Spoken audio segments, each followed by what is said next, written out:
مبارزه‌ای ما مثل اسرائیلی‌ها نیستیم که تا صدای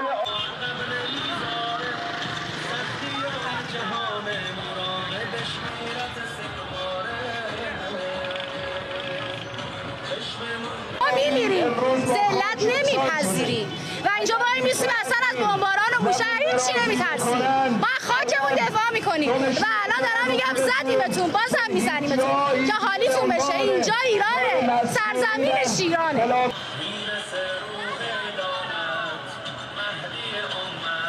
ما منتظریم چون رزمندگان ما شجاع هستن و اسرائیل رو که شخ میزنن هیچی آمریکا رو سر جاش میشینن و انشاءالله اسرائیل رو خاورمیانه محو میکنیم.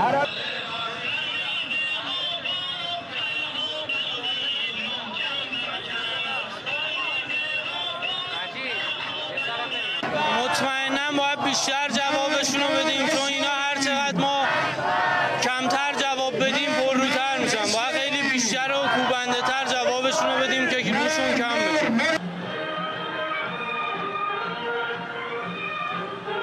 ما از تعدادش راضی نبودیم، کم بودیم. ما دوست داشتیم خیلی بیشتر بزنیم. ما همه آمریکاییایی که تو خاورمیانه‌ان همه نظامی‌هاشون رو باید تو تابوت برگردونیم.